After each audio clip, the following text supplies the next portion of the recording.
আমি এই জায়গা পাস আটতেই নেই, আমি কি পাস আটতে পারবো না। আমি মাঝে মধ্যে দুই একটা মাইয়ের আতর ধরে চাড়াচাড়ি করি। ভাই আমার ভিডিওতে ভিউজ কম, আমার বর্তমানে ভাইরাল হওয়াটা খুবই প্রয়োজন। এই জন্য আমি একটু মাইয়াকে একটু হাত চাড়ি, এটা কোনো সমস্যা না। এখন আপনারা একটু পয়েন্টে আসেন। আমি আগে ছিলাম কন্টেন্ট ক্রিয়েটর, এখন হয়ে গেছি কবি সাহিত্যিক। আমি বিভিন্ন সময় বিভিন্ন ধরনের কবিতা লিখি এবং বিভিন্ন ধরনের বিভিন্ন উপন্যাস লিখি। এতে সমস্যাটা কোথায়, এই পয়েন্টটা একটু নোট করেন। আমারে কয়দিন আগে আপনারা মাথায় তুলিয়ে নাচছেন, সেটাও ভালো কথা। এখন আমারে ধরিয়া সবাই কুত্তা মুত্তা এইগুলা কয়েন, এটা কোন ধরনের কথা? আমার এই পয়েন্টটা একটু আবার একটু নোট করেন। বিশেষ করে হয়েছে কি জানেন, আমি কেউ পাচারি না, পাচারার সময় নাই আমার।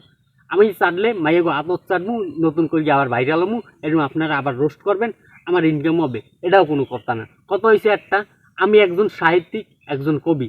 আপনারা কেমনে আমাকে এই কবি সাহিত্যিকরে রোস্ট করতে পারেন, এবং কিভাবে আপনারা আমাকে এই ধরনের অপমানমূলক কুত্তা মুত্তা, এইগুলা কি কোনো কথা? এই পয়েন্টগুলো একটু নোট করেন। সব কিছু পয়েন্ট পয়েন্ট হিসাব করে রাখবেন, হিসাব ছাড়া কোনো কিছু হবে না। পয়েন্টে আহেন, পয়েন্টগুলো নোট করবেন, ভালো করে নোট করবেন, এবং পয়েন্টগুলোর উত্তর আপনারা সব সঠিকভাবে দেবেন। আমি কাফি ভাই, ঠিক আছে। আমারে কয়দিন আগে এইভাবে এইভাবে কত কি কোনোভাবে আমাকে ভাইরাল করছেন, সবই ঠিক আছে। এখন আমি একটু চাচ্ছি মাইয়া গো আতত, এতে আপনারা এইভাবে আমাকে অপমানজনক কথা বলতে পারেন? আমি একজন কবি, একজন সাহিত্যিক।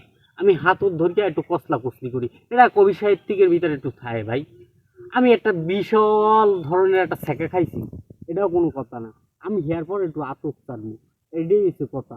কবি সাহিত্যিকের ভিতর এই জিনিসটা থাকে, এই জিনিসটা আপনাদের বুঝতে হবে। এই পয়েন্টগুলো আপনাদের নোট করতে হবে। এই পয়েন্টগুলো যদি আপনারা নোট না করেন তাহলে বুঝবেন কেমনে? আমি কেউ পাঁচারি না, পাঁচাটার সময় নেই আমার, ভিডিওতে ভিউজ লাগবে না, কিন্তু আপনারা কথা বলতে শুনছি। আর কিছু করার নেই, ভালো থাকেন।